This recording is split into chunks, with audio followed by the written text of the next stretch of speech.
여러분이 내 안에 이 두 마음 중에 이게 갈라디아서 5장에 나와요. 육의 소욕은 성령을 거스리고 성령은 육의 소욕을 거스리나니 이 둘이 서로 싸워서 서로 이걸 못하게 하고 저걸 못하게 하는, 우리 안에는 두 마음이 늘 싸우고 있는 거예요. 예수전도단 그 DTS 훈련을 받을 때 그 간사님이 이렇게 말한 적이 있어요.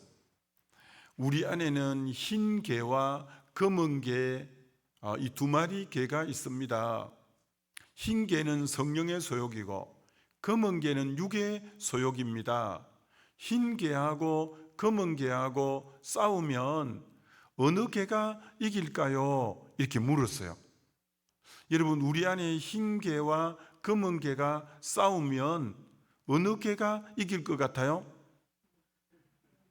답은 잘 먹여주는 쪽의 개가 이기는 거예요. 잘 먹여주는 쪽의 개가.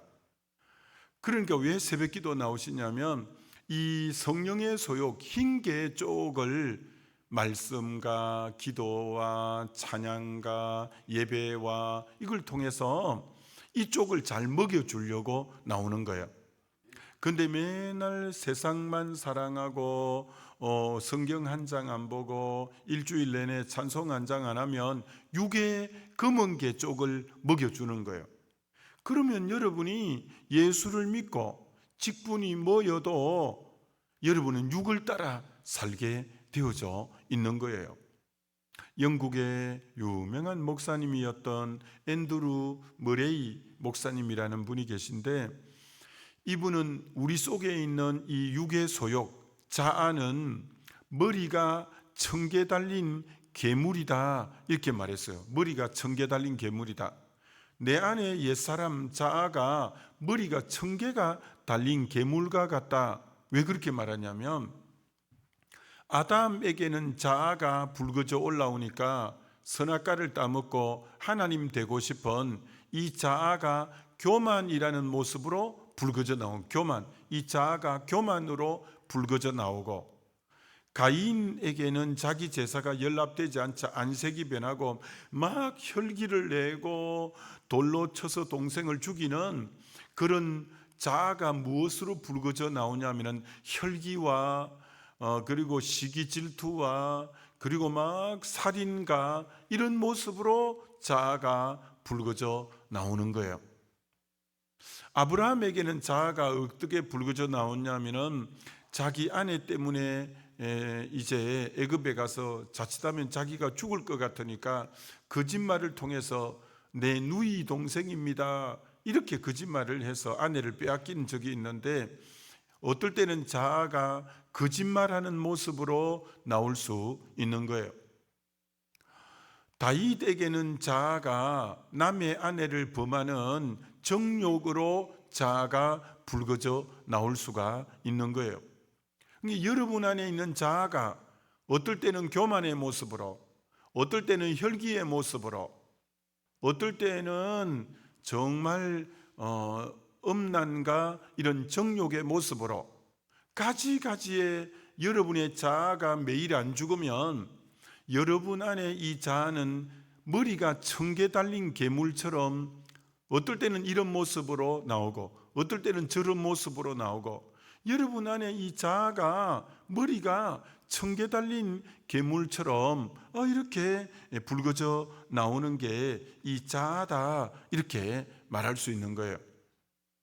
자, 그런데 여러분, 오늘 교회 다니는 이 예수 믿는 사람들이 십자가, 우리 기독교의 상징이 십자가잖아요. 사도 바울이 나는 예수 그리스도의 십자가 외에는 아무것도 알지 아니하기로 작정했다. 나는 자랑할 게 오직 그리스도 예수의 십자가밖에 자랑할 게 없다. 이렇게 갈라디아서 6장에도 말씀했잖아요. 그럼 여러분, 여러분에게 이렇게 질문하면 여러분이 어떻게 대답하실랍니까?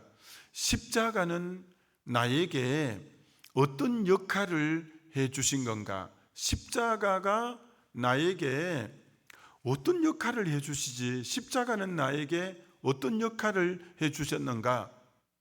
근데 오늘 대부분의 그리스도인은 한 가지만 알고 있는 경우가 많아요. 저 십자가 내 죄를 대신 짊어지고 예수님이 죽으신 대속의 십자가잖아. 대속의 십자가. 많은 그리스도인이 예수님의 십자가를 내 죄를 대신 짊어지고 내가 받아야 될 심판, 내가 받아야 될 저주와 진노를 대신 받은 대속의 십자가로만 알고 있는 경우가 대부분인데, 그건 50%밖에 알지 못하는 거예요. 대속의 십자가로만 알면. 예수님의 십자가는 내 죄를 대신 짊어진 십자가뿐 아니라 내 옛사람, 내 자아를 예수의 십자가에 같이 못 박아준, 이제 자아를 처리해 준 것이 주님의 십자가라는 거예요. 그러니까 십자가 하면 죄도 해결해 주었고 내 자아도 해결해 준 것이 십자가다, 이렇게 말할 수 있는 거예요. 여러분이 갈라디아서를 보면 십자가가 나오는데 죄에 대한 부분은 하나도 안 나와요. 여러분이 잘 아는 갈라디아서 2장 20절에 내가 그리스도와 함께 십자가에 못 박혔나니, 이때 십자가는 죄 문제를 다루는 게 아니라 내가 못 박혔다잖아요. 여기서 내가 그리스도와 함께 십자가에 못 박혔다는 이 내가는 내 옛사람을 나타내요. 내 옛사람이 십자가에 같이 못 박혔다는 거예요. 그리고 갈라디아서 5장 24절은 예수 그리스도의 사람은 그 육체와 함께 정과 욕심을 십자가에 못 박았느니라. 이 십자가도 제 문제가 아니라 정과 욕심을 못 박는 십자가. 그러니까 정과 욕심이 자아의 다른 모습으로 정과 욕심이라고 해요. 갈라디아서 6장 14절도 십자가가 나오는데 전혀 죄는 언급 안 하고 내가 세상에 대해서 십자가에 못 박혔다, 세상을 십자가에 못 박았다. 그러니까 그 자아가 사랑하는 세상을 어디다 못 박았냐? 십자가에 못 박았다는 거예요. 그러니까 여러분, 십자가는 내 죄를 대신 짊어지고 간 대속의 십자가일 뿐 아니라 내 옛사람을 못 박은 십자가가 또 이 십자가의 능력이라는 거예요. 그래서 로마서 6장 6절에 보면 예수 믿는 순간 우리 옛사람도 그리스도와 함께 십자가에 죽었다, 그렇게 말씀하는 거예요. 자, 그러니까 여러분, 참 전 그게 안타까운 그런 어떤 안타깝게 생각하는 게 뭐냐면, 기독교 화가들이 예수님의 십자가를 그림으로 그릴 때 십자가에 맨날 예수님만 이렇게 못 박혀 죽은 모습으로 그리고 있잖아요. 예수님이 딱 이렇게 죽어 있는 십자가에. 근데 그건 로마서 1장부터 4장까지 칭의의 십자가는 예수님이 내 죄를 대속해서 죽은 십자가지만, 성화의 십자가는 갈라디아서 6장에 나오는 십자가는 예수 믿는 순간 나도 예수의 십자가에 못 박혔다고, 우리 믿는 사람도. 그러니까 예수의 십자가 그림은 진짜 어떻게 그려야 되냐? 예수님이 이렇게 못 박혀 죽어 있고 나도 거기 같이 못 박혀서 오브랩이 되어서 같이 죽어 있는 모습으로 그려야 옳은 그림이에요. 예수만 십자가에 매달아 놓은 그림이 아니라 저와 여러분도 예수와 함께 같이 매달려 죽은 십자가로 그려야 이게 진짜 성화의 온전한 그림이다라고 할 수 있어요. 우리 교회는 임직식을 하면, 우리 지난 주일에 임직식 했다 했잖아요.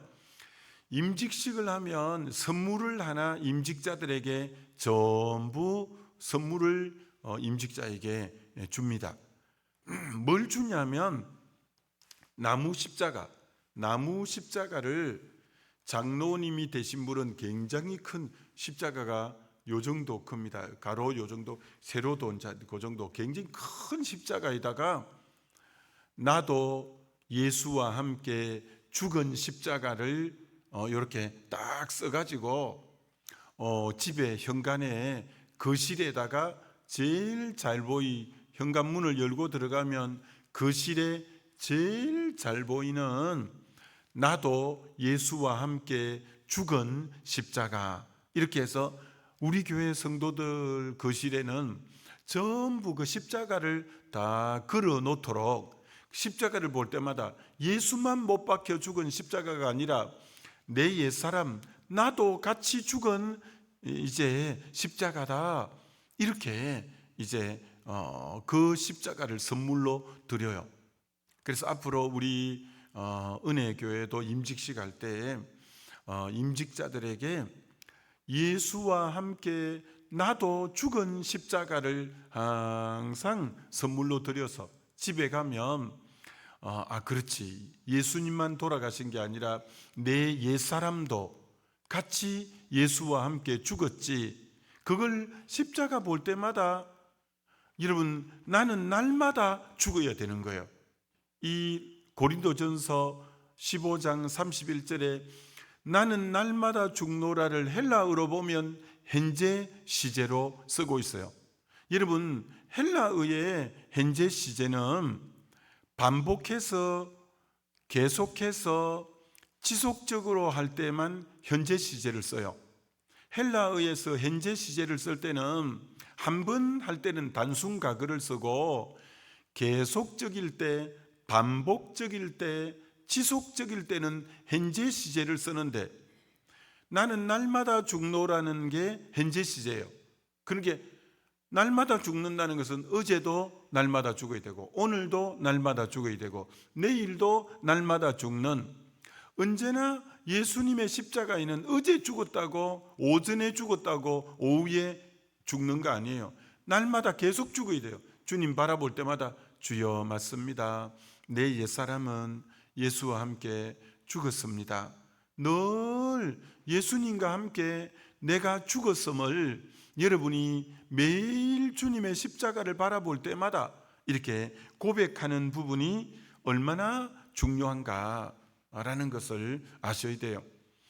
여러분, 대사도 바울이 이 자아를 얼마나, 이 자아 처리에 대해서, 그가 다메섹에서 아나니아가 기도해주고 눈에 비늘이 벗겨지고 성령 충만했는데 그 뒤로부터 13권의 서신서를 쓰면서 그는 고린도전서 9장 27절에 내가 나를 쳐서 복종하는 것은 내가 남에게 전파한 후에 도리어 내가 버림이 될까 한다 라고 하면서 자기를 쳐서 복종한다. 여러분도 자기를 쳐서 복종해야 돼요. 이 자아가 계속 교만의 모습으로, 자기 고집하는 모습으로 올라오려고 할 때마다 내가 예수와 함께 죽었지. 그래, 내가 예수와 함께 죽었지. 여러분의 자아가 날마다 죽어야 돼요. 갈라디아서 2장 20절도 현재 시제예요. 내가 그리스도와 함께 십자가에 못 박혔나니, 이게 현재 시제. 내가 또 예수와 함께 또 못 박혔나니, 또 내일 돼도 또 내가 예수와 함께 못 박혔나니, 내가 늘 자아는 매 순간 죽을 때 내 자아가 왜 죽어야 되냐면, 자아가 죽어야 내 안에 계신 예수님이 내 주인이 되고 나를 다스려주고 나를 이끌어주기 때문에, 자아가 살아있으면 주님이 내 안에 주인이 되어줄 수가 없어요. 내 자아가 죽어야 예수님이 내 안에 주인이 되어서 이제 살아가는 거예요. 그러니까 교회는 성도가 많으냐 적으냐가 문제가 아니라, 아무리 성도가 많아도 자아가 예수와 함께 죽고 그 사람의 중심이 예수 중심이면 만 명이 모여도 예수 중심으로 하나가 되겠지만, 두 사람만 모여도 이 사람도 자아가 살아서 자기가 주인이고 이 사람도 자기가 살아서 자기가 주인이고, 그럼 자기가 주인인 사람이 두 사람이 만나면 자기 주장만 하고 자기 주장만 하니까 두 사람이 모여도 하나가 안 될 수 있어요. 근데 만 명이 모여도 모두 자기가 죽고 예수로 살면 예수 중심으로 하나가 딱 되게 돼 있는 거예요. 여러분에게 자아를 죽이라고, 자아가 매일 죽어야 된다고 하는 이유는, 그래야 교회는 예수님이 중심인 곳이지 사람이 중심인 곳이 아니잖아요. 교회의 머리는 그리스도고 교회의 주인은 그리스도이기 때문에 교회는 주의 뜻이 언제나 주님이 다스리는 교회가 되기 위해서 신앙생활 오래 한 분이나 중직자나 초신자나 할 것 없이 자아가 죽고 우리 장로님의 주인도 예수님이고 권사님의 주인도 예수님이고 집사님의 주인도 예수님이고 그럼 전부 주인이 예수님이 된 사람끼리 모이면 아무리 많이 모여도 예수 중심으로 하나가 딱 되는 거예요. 그런데 저분은 자기가 딱 주인이 돼 있고 저 권사님도 자기가 주인이 돼 있고 저 집사님도 자기가 주인이 돼 있고 그러면 자기 주장만 하는 거예요. 자기 주장만 하니까 마음이 이제 하나가 안 되는 거예요. 그래서 늘 이 자아가 죽는 게 신앙생활에는 자아가 죽어야 내 안에 그리스도가 주인이 되고 성령이 나를 다스려주고 이끌어주기 때문에 이 자아 처리를 잘해야 여러분이 그리스도 안에서 이기는 자로 살아갈 수가 있다라는 거, 이거 너무너무 중요한 거예요. 자, 이제 4가지만 짧게 정리를 해볼 테니까 여러분들이 자아가 죽은 사람은 이 4가지를 잘해야 돼요. 첫째는 자기를 바라보지 말고 주님을 바라보라. 이게 자아가 죽은 사람의 첫 번째예요. 자기를 바라보지 말고 주님을 바라보라. 여러분, 아담과 하와가 그 선악과를 따먹자마자 자기를 바라봤어요. 죄를 지으면 시선이 주님에게로 안 가고 자기에게로 와요. 자기 벌거벗은 부분이 확 드러났어요. 왜? 시선이 주님을 안 바라보고 죄를 짓는 순간 자기를 바라봐요. 여러분, 우리는 믿음의 주요 온전케 하시는 이인 예수를 바라보는 게 우리 신앙이지 자기를 바라보는 거 아니에요. 여러분, 굉장히 중요합니다. 믿음 생활은 시선인데 시선이 주님을 바라보느냐 자기를 바라보느냐가 너무너무 중요한 거예요. 너무너무. 그래서 여러분은 자기를 바라보면 안 되고 언제나 주님을 잘 바라봐야 돼요. 여러분, 다윗이 왜 내 마음에 합한 자다 하나님이 그렇게 했냐면 다윗은 언제나 주님을 바라봤어요. 다윗이 시편 16편 8절에 이렇게 말했어요. 내가 항상 내 앞에 계신 주를 배옵으며 주를 바라본다고 했어요. 그가 내 우편에 계심으로 내가 요동치 아니하리로다 했는데, 근데 영어 성경으로 보니까 더 이제 선명하게 이렇게 말했어요. I keep은 유지하다. 계속 I keep my eyes, 내 눈이 always, 항상 on the Lord, 주님을, 내 눈이 항상 주님을 향하여 유지해 있습니다. 다윗의 눈이 항상 주님을 향하여 유지해 있는 거예요. 그래서 믿음 생활이란 주님을 바라보는 게 너무너무 중요하다라는 거예요. 여러분, 사람이라는 말이 헬라어로 안드로포스라는 말이에요. 안드로포스라는 뜻은 위를 바라보는 자라는 뜻이에요. 위를 바라보는 자. 사람이라는 말의 헬라어가 안드로포스인데 안드로포스의 뜻이 위를 바라보는 자. 원래 사람이라는 뜻이 위에 주님을 바라보는 자라, 이런 뜻을 갖고 있는 게 이게 사람이에요. 저 서울에 가면 분당 수지가 있는데, 수지라는 데도 굉장히 아파트가 많이 들어서고 사람들이 엄청나게 많은 곳인데, 거기에 장로교 목사님 중에 제가 잘 또 아는 목사님이 계셔요. 이 목사님은 영락교회 수석 부목사를 하다가 거기 교회를 개척해서 아마 그 통합척교회 개척교회 치고는 제일 부흥한 몇천 명으로 이렇게 모이는 교회가 되었으니까요. 근데 이 목사님이 목회하다가 어려운 교회 안에 좀 어려운 일을 만났어요. 어려운 일을 만나서 사모님하고 기도원에 금식 기도하러, 이제 며칠간 금식 기도하러 들어갔어요. 너무 힘드니까 기도원에 갔는데도 이제 기도가 잘 안 나오는 거예요. 너무 기도원에 기도하러 갔는데도 힘이 들고 너무 힘드니까 기도가 잘 안 돼서 이 목사님이 사모님하고 기도원 바깥으로 나와서, 기도원이 산에 있으니까 나지막한 그 기도원 뒤에 산을 이렇게 걷는 거예요. 이 부부가, 목사님 부부 내외분이 산 뒤, 기도원 뒤를 조용히 이제 금식하고 했으니까 힘도 없고 하니까 터덜터덜 이렇게 걷는데, 나무 잎이 하나 길에 잎사귀가, 요런 잎사귀가 넓적한 게 하나 떨어져 있는 거예요. 그래서 목사님이 무심결에 앞에 떨어져 있는 나무 잎을 이렇게 주었어요. 나무 잎을 이렇게 주었는데 그 낙엽, 그 넓은 잎사귀 가운데가 벌레가 먹어, 송송송송 벌레가 먹어갖고 구멍이 뻥 뚫려 있는 거예요. 그래서 목사님이 아이고, 나무 잎이나 내 마음이나 비슷하네. 목사님도 막 너무 마음이 힘들어서 구멍이 뻥 뚫린 것 같았는데, 나무 잎사귀도 구멍이 벌레가 먹어갖고 송송송송 뚫려 있는 거예요. 그런데 목사님이 이 가운데가 뻥 뚫린 낙엽 잎사귀를 오른손으로 주워갖고 왼손 바닥에 이렇게 얹은 거예요. 근데 그 구멍이 뚫린 그곳을 통해서 손바닥이 보이는 거예요. 그리고 다시 나무 잎을 주어서 옆에 같이 가고 있는 사모님 쪽에 이렇게 비치니까 그 구멍난 그 모습을 통해서 사모님이 보이는 거예요.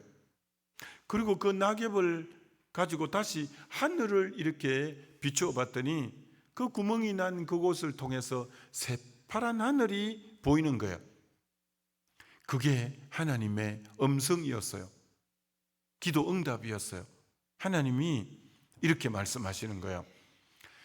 너 지금 상처난 그 마음 갖고 너 자신을 바라보니까 정말 자괴감이 들고, 난 왜 이렇게 바보 같을까? 난 왜 이렇게 덩신 같을까? 난 왜 이렇게 맨날 당하기만 할까? 아유, 난 왜 이래? 자기가 너무 싫고, 자기가 너무 밉고, 너무 자기를 바라보니까, 상처난 모습으로 자기를 바라보니까 자기가 싫지.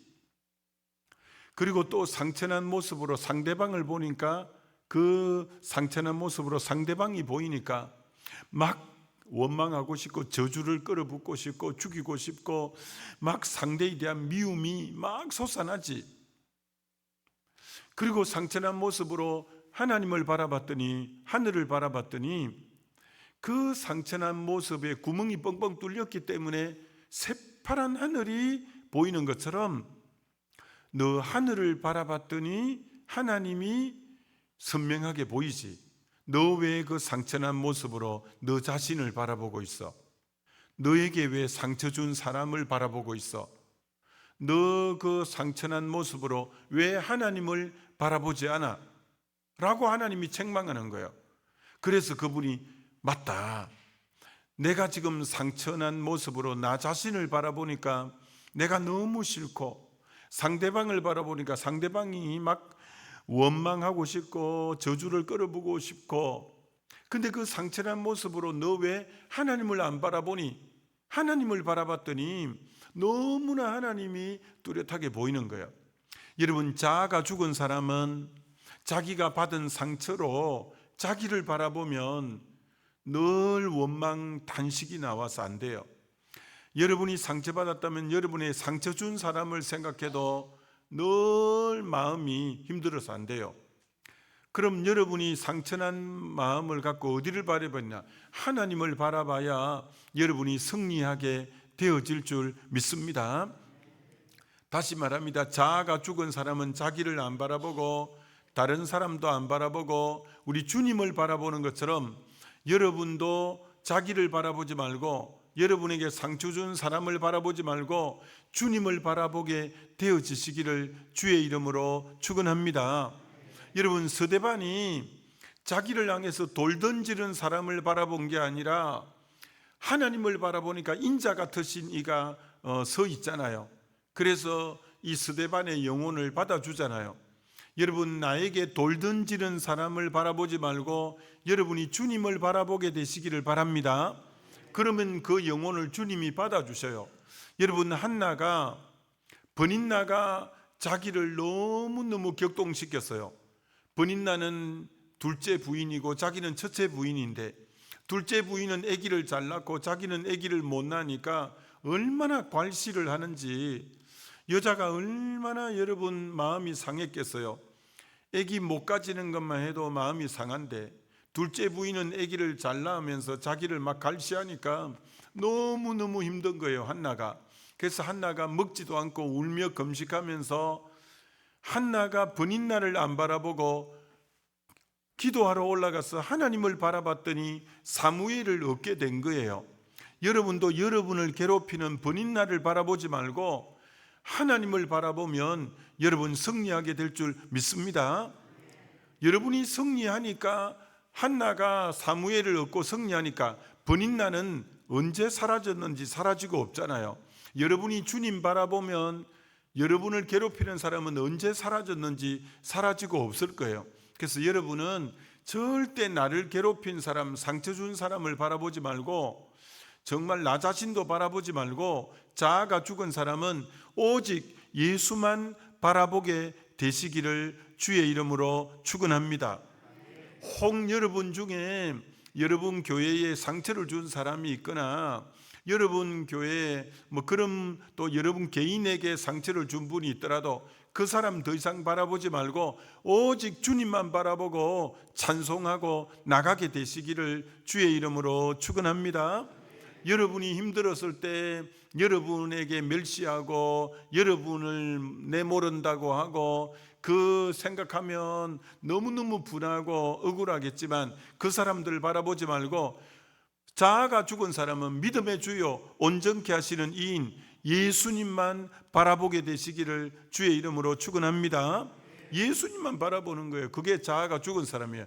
두 번째는, 자아가 죽은 사람은 내 뜻대로 하지 않고 주님 뜻대로 하는 사람이에요. 예수님도 십자가 앞에서 예수님의 뜻은 뭐냐면은 이 잔을 내게서 옮길만 하면 옮겨주세요 이랬지만, 나중에는 예수님이 내 뜻대로 마옵시고 아버지 뜻대로 되기를 원합니다 라고 했던 것처럼, 교회는 자기 뜻을 자기 뜻을 이제 되게 하는 게 아니라 주님의 뜻이 이루어지게 하는 게 교회지, 내 주장, 내 고집, 내 뜻을 이제 내세우는 곳이 아니잖아요. 그러니까 교회는 오직 내 뜻을 성취시키는 곳이 아니라 성경 말씀인 하나님의 뜻을 이루는 게 교회니까, 내 뜻하고는 조금 맞지 않아도 그게 하나님 말씀이고 하나님의 뜻이 맞으면 여러분이 순종해주고 같이 따라가주고 이렇게 해야 교회가 되어지죠.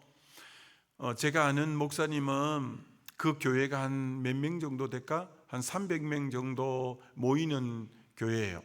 그리고 삼성에 임원을 지냈던 장로님이에요.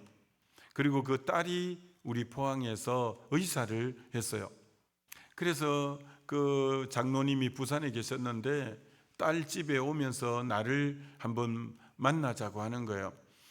그래서 제가 이제 만났거든요. 이제 이 장로님이 그 교회의 스님이에요. 스님 장로님인데, 이제 교회가 한 300명 정도 되는데 담임 목사님을 모셔야 되는 거예요. 그러니까 담임 목사님을 모셔야 되는데 이력서가 이만큼 들어온 거예요. 그래서 당회원들이 청빙위원이 돼가지고 뽑고 뽑아서 2통이 마지막으로 남은 거예요. 그래서 당회를 하면서 장로님들이 모여서, 그럼 이 2분 중에 우리 교회에 어느 목사님을 우리 교회 담임 목사님으로 모실까? 그럼 투표를 하자고. 이게 당회원이 10명인데 10명이 투표를 했는데 공교롭게도 5대 5가 나왔어요. 자, 그럼 여러분이 생각해 보세요. 2분의 목사님이 마지막으로 남았는데 장로님 10명이 투표를 했는데 5대 5가 나왔으면 여러분이 선임 장로님, 이제 그때는 목사님이 안 계시니까 이제 여러분이 선임 장로님이라면 그때 어떻게 하겠어요? 5대5가 나왔으면 이제 두 분 중에 한 분은 뽑아야 되는데 5대5라. 그럼 여러분은 뭐라고 말하겠어요? 근데 이 선임 장로님이 참 귀한 분이에요. 이렇게 말했어요. 한 주간 우리가 새벽 기도하고 한 번 더 하나님의 뜻을 물어봅시다. 그리고 다음 주에 투표하도록 합시다. 여러분 그래야 됩니다. 5대5인데 뭐 한쪽을 밀어붙일 수가 없잖아요. 그러니까 한 주간 기도하고 다음 주일에 한 번 더 투표합시다. 이렇게 한 거예요. 그러니까 드디어 이제 일주일 동안 또 기도하는데 수요일이 되었을 때 새벽 기도 때 이 이장로님인데 이장로님이 한 번도 그런 일이 없었는데 새벽에 기도를 하는데 하나님의 음성이 내적으로 이렇게 들리는 거예요. 이장로, 너는 어느 목사님이 너희 교회 담임 목사님으로 왔으면 좋겠냐고 하나님이 내적으로 물으시는 거예요. 근데 이장로님은 이 한 분 목사님이 이분이 왔으면 좋겠다고 생각했는데 하나님이 너 그럼 이쪽 목사님이 담임 목사님으로 오는 게 하나님의 뜻이면 너 어떻게 할래? 이렇게 물으시는 거예요. 이 장로님은 이쪽 목사님을 꼭 모셨으면 좋겠다 생각했는데 하나님은 다른 편의 목사님이 그러면 이 교회 내 뜻이라면 너 어떻게 할래? 그래 이 장로님은 한 번도 이쪽 목사님은 생각해 본 적이 없어. 이쪽 목사님을 생각했지. 그러니까 하나님이 그렇게 물으니까 뭐라 할 수가 없어서 한참 기다리다가 하나님이 뜻이 이분이 아니라 이분이면 제가 이분을 모셔야죠.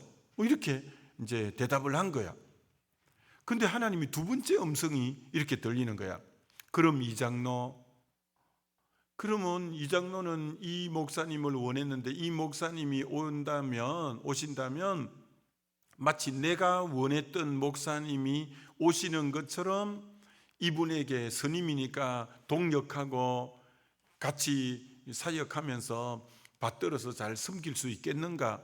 두 번째 그렇게 묻는 거예요. 아니 하나님이 난 이쪽을 원했는데 이쪽이라 해서 내 뜻을 꺾고 이쪽까지 내가 한다고 했는데 하나님이 두 번째는 뭘 요구하느냐면 마치 내가 원했던 목사님이 온 것처럼 이 목사님에게 너가 같이 동력하면서 같이 마음을 합치고 잘할 수 있겠는가? 이렇게 묻는데 마음은 없잖아요. 마음은 난 이쪽에 가 있는데 그렇게 하나님이 물으시니까 대답 안 할 수가 없어서 30분이나 끙끙거리고 있다가 울면서 이제 그 우는 가정은 내 뜻을 내려놓는다는 거지. 내 뜻을 꺾고 내려놓고 하나님 알겠습니다. 이쪽 목사님이 오셔도 내가 마치 원했던 목사님이 오시는 것처럼 내가 제일 받들어 섬기고 같이 그 동력하면서 내가 그렇게 잘 모시도록 하겠습니다. 그렇게 했다는 거야. 그리고 드디어 일주일이 지나서 당회를 열었어. 그래서 그 장로님 10명이 딱 모여 있는데 선임 장로님이 내가 수요일 날 새벽 기도를 하는데 이런 일이 있었다고. 그러니까 그 장로님도 모두 그렇다면 이쪽 목사님을 해야죠 해서 만장일치로 이쪽 목사님을 담임 목사님으로 모셨대요. 그리고는 제가 만난 지 3년인가 4년 뒤에 다시 만났어요. 그 장로님을. 그 장로님이 교회가 새로운 목사님이 오시고 막 부흥이 많이 됐다는 거예요. 그때 내가 딱 깨달은 게 있어요. 이 장로님이 자기 뜻을 내려놓고 또 그 여러 장로님들이 원래 5대5인데 하나님의 뜻이라고 하니까 전부 자기 뜻을 내려놓고 이쪽 목사님을 모시니까 하나님이 보실 때 그 교회 중직들이 다 자기 뜻을 꺾고 하나님의 뜻대로 나가려는 그 마음을 귀하게 보시고 하나님이 그 교회에 성령을 부으시고 부흥을 허락해 주셨구나.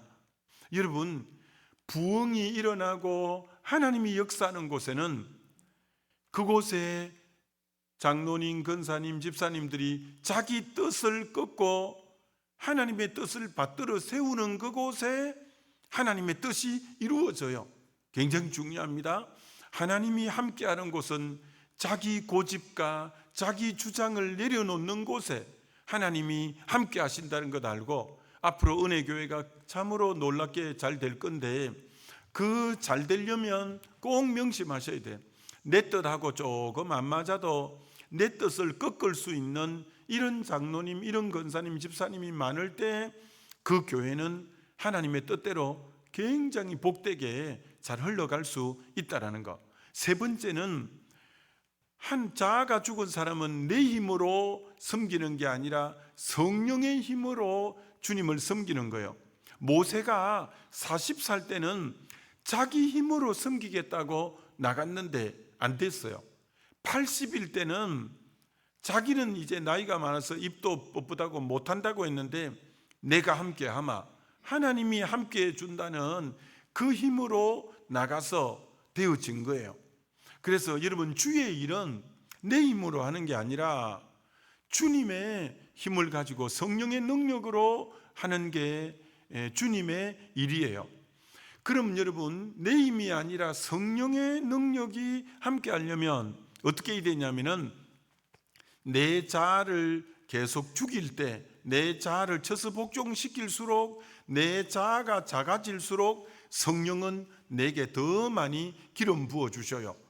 그래서 여러분이 더 하나님께 귀하게 쓰임 받으려면 자기를 더 내려놓아야 되는 거라. 자기를 내려놓을수록 주님은 나에게 충만하게 임하여 줄 수 있는 거죠. 그래서 사도 바울이 그렇게 귀하게 쓰임 받았던 것은 내 육체의 가시로 인해서 늘 자기가 약할 때 하나님이 함께함으로 강하게 됐고, 약할 때 온전하게 된 것처럼 여러분이 자아가 죽을수록 하나님은 여러분을 사용하기가 너무너무 쉬워요. 저는 사도 바울의 13권을 서신서를 읽다가 바울이 진짜 위대한 분이구나라는 걸 깨달았어요. 바울이 처음 서신서를 쓴 서신서가 고린도 전서예요. 여러분, 고린도 전서 15장에는 바울이 뭐라고 했냐면은, 나는 사도들 중에서 제일 적은 자다, 사도들 중에서 제일 적은 자다 했어요. 사도라 해봐야 12사도밖에 안 되는데 12사도 중에 나는 제일 적은 자입니다, 그렇게 바울이 고백했어요. 그런데 사역의 중기에 썼던 서신이 에베소서예요.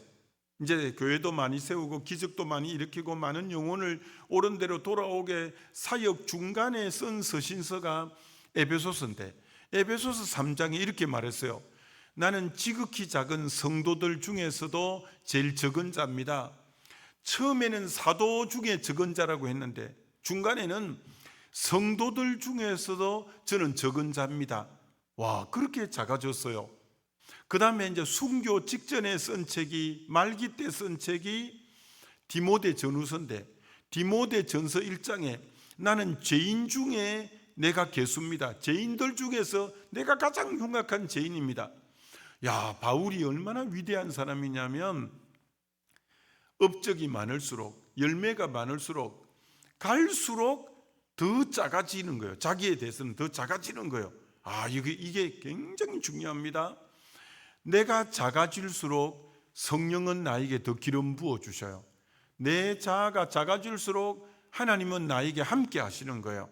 이게 되게 중요한 거예요. 그래서 우리는 더 교회가 부흥할수록 내 자아는 더 죽어야 돼. 교회가 더 든든히 쓰고 여러분이 사업이 더 잘 될수록 나는 부족한 자입니다, 하나님이 은혜입니다 라고 자아를 계속 작아져 가야 돼요. 여러분, 여자가 낳은 자 중에 제일 큰 자가 세례 요한이라고 했어요. 어떻게 세례 요한이 여자가 낳은 중에는 제일 큰 자라고 했냐면, 예수님을 보고 이렇게 말했어요. 그는 흥하여야겠고 나는 쇠하여야겠다. 영어 성경으로 보면 I must decrease, he must increase. 그러니까 must는 절대적으로 그렇게 돼야 된다는 건데, 디크리즈는 점점점 작아지는 걸 디크리즈라고, 인크리즈는 점점 커가는 건데, 세례요한이 뭐라고 했나? I must decrease. 나는 점점 작아져, 절대적으로 작아져야 작아져 가야만 합니다. 예수님은 절대적으로 커져만 가야 됩니다. 우리의 마음 자세가 그렇게 돼야 돼. 나는 앞으로 갈수록 적어져 가야 되고, 그리고 우리 주님은 절대적으로 커져만 가야 되는 거예요. 그렇게 세례 요한이 나는 광야에 외치는 자의 소리입니다. 소리는 여러분 자기 모습은 안 보이고 뜻만 전할 때 소리라고 하잖아요. 그렇게 자기는 드러내지 않고 주의 뜻만 전하고 할 때 하나님은 그를 일컬어 닌 여자가 낳은 자 중에 제일 큰 자다, 이렇게 말했던 거예요. 마지막 한마디, 우리는 주의 일을 할 때 자기 영광을 위해서 일하지 않고 주님의 영광만을 위해서 일해야 돼요. 아무리 여러분이 교회 헌금을 많이 하고 아무리 충성을 많이 해도 내 영광을 위해서 하면 말짱 도루묵이고, 주님의 영광을 위해서 해야 돼요. 주의 영광을 위해서. 여러분, 이제 사울 왕이 하나님께 버림받은 것은 아말렉을 대성을 거두고 나서 자기 기념비를 세웠어요. 자기 기념비를. 자기가 잘했다고 강개토왕비, 진흥왕비처럼 자기 기념비를 세웠지만, 사무엘은 블레셋의 전쟁에 이기고 나서 에베네셀 기념비를 세웠어요. 에베네셀, 하나님이 여기까지 도우셨습니다. 여러분이 앞으로 성공이 되고 교회 충성하고 해도 여러분이 세워야 될 기념비는 자기 기념비가 아니라 에베네셀 기념비를 세워야 돼요. 여러분이 가는 곳에는 자기 이름을 드러내는 자기 기념비가 아니라 여러분은 에베네셀 기념비만 여러분이 세워야 돼요. 제가 17년 전부터 부흥회를 다녔다 했잖아요. 내가 정확하게 얘기하면 또 유튜브 또 통해서 다 들으면 안 되니까 할 수 없는데, 어느 교회 갔더니 하여튼 비석을 그렇게 사람 이름을 그렇게 팍 해갖고 세워놓았는데 보기가 안 좋아요. 우리는 교회는 예수 이름만 드러나야 돼요. 제가 장로교 가서 부흥회를 했는데 제가 이런 류의 설교를 했더니 그 담임 목사님 대단하셔요. 설교 마치고 이제 난 들어가고 사회의 마지막 보면서 그 성도들 보고 이렇게 말하는 거예요. 여러분, 우리 교회 마당에 있는 저 비석 뽑읍시다. 내가 책임지겠습니다. 왜? 이제 이분이 감동을 받은 거야. 교회는 예수 이름만 나타내야지 사람 이름을 그렇게 돋보이게 하면 안 된다고. 여러분, 교회는 아무리 여러분이 전 재산을 갖다 바치고 충성을 해도 예수 이름만 높아져야 될 곳이 교회인 줄 믿습니다. 자기 이름을 드러내는 곳이 아니에요. 오직 예수 이름만 드러내야지 자기 이름 드러내면 안 돼요. 여러분, 이런 속담이 있는데 아세요? 무음, 배추 말고 무 먹고 트림하지 아니하면 인삼 먹은 것보다 더 보약이다. 이게 뭔 뜻일까요? 생무를 여러분이 먹으면, 옛날 먹어보셨잖아요. 무를 먹으면 트림이 나와. 트림이. 무 먹고 트림하지 않으면 인삼 먹은 것보다 보약이다. 이 무슨 뜻이냐면, 이것도 진짜 여러분이 잘 들으셔야 돼요. 제가 전국의 여러 교회를 다녀보니까 그렇게 교회가 부흥이 되고 덩그렇게 교회당을 지을 때는 누군가 희생과 헌신이 있어서 그렇게 덩그렇게 교회당도 짓고 부흥이 됐을 거 아니에요. 누군가 헌신이 있었죠. 너무 고맙죠. 그분들의 헌신 때문에 교회가 그렇게 덩그렇게 서고 부흥이 됐으니까. 그러나 그런데 어떤 문제가 있냐면, 그분이 이제 은퇴를 하시고 연세가 들고 나면 심리적으로 보상 심리가 있는 거라. 내가 얼마나 지난날 잘 섬겨서 이 교회가 이렇게 부흥이 됐는데 나를 몰라주고 하면서 이분이 그렇게 열심히 섬긴 건 좋은데 나중에 뒤에 가서는 자기를 몰라준다고 섭섭해 해갖고 도리어 교회에 걸림돌이 되는 경우가 많아. 여러분, 그러면 안 돼요. 여러분이 헌신해서 그 교회를 부흥시켜 놓고, 그럼 이제 새로운 목사님은 잘 몰라줘. 새로운 목사님은 옛날에 내 헌신한 것도 잘 몰라주고, 또 이제 새로운 세력들이 많이 이제 성도가 불어났기 때문에 나에 대해서 잘 몰라. 그렇지만 섭섭해 할 필요 없어. 왜? 내가 주님 앞에 했지. 주님만 기억하시면 되지. 이렇게 생각해야 되는데, 새로운 목사님도 나 몰라주고, 또 요새 성도들도 나 몰라주고, 이게 뭐 섭섭한 거야. 섭섭해갖고 도리어 계속 교회에 걸림돌 역할을 하는 분들이 있는 거야. 그럼 이분은 무를 먹고 막 트림을 하는 거라. 내가 얼마나 했는데 나를 이렇게 몰라주냐고 섭섭해갖고. 여러분, 그러면 교회 부흥이 안 돼요. 내가 능력, 하나님이 은혜 주시고 힘 주셔서 내가 그렇게 섬긴 거지. 그럼 하나님이 상급을 다 이제 이 땅에서 칭찬받으면 상 다 받아버렸기 때문에 주님 앞에 가면 아무도 없기 때문에 몰라줘도 내가 뭐 주님 주신 축복 때문에 섬긴 거다. 섬긴 것만큼 하늘에 가서 상급이 많으니까 이 땅에 혹 새로운 목사님이 몰라주고 때로는 이제 새로운 성도들이 몰라줘도 괜찮아. 난 몰라줘도 돼. 주님만 아시면 돼. 주님만 아시면 돼. 여러분, 63빌딩 서울에 가면 63빌딩이 있는데 그 63빌딩의 주인이 누구였냐면 최순영 장로님이었대요. 그때 대한생명 최순영 장로님이에요.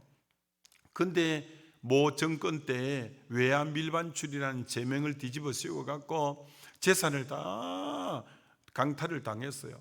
그리고 이분에게 죄를 씌워서 감옥에 보냈어요. 이 장로님이 한국 교회를 위해서도 햇불회관을 지어서 뭐 여러 가지로 그 할렐루야 교회도 이분이 짓고 굉장히 공이 많은 분이거든요. 근데 이분을 세상에 감옥에 가두어 버렸으니까 이분이 막 너무 분해갖고 감옥에서 잠도 안 오고 너무너무 막 원망스러운 거예요. 그런데 감옥에 갔는데 하나님이 이분 보고 이렇게 책망하더라는 거예요. 너 이름 위해서 그렇게 섬겼지. 내 이름, 내 영광을 위해서 네가 섬겼냐? 하나님이 그렇게 말하더래요. 그래서 그가 감옥에서 무릎을 꿇고 그렇게 통곡하면서 울었대요. 너 이름을 위해서, 네 영광을 위해서 섬겼지. 내 영광을 위해서 섬겼냐? 하나님이 그렇게 물으시더래요. 여러분, 참 섬길 때 조심해야 됩니다. 주님의 영광을 위해 섬겨야지. 내 이름을 위해서, 내 영광을 위해서 섬기면 그건 아무것도 또 아니라는 거예요.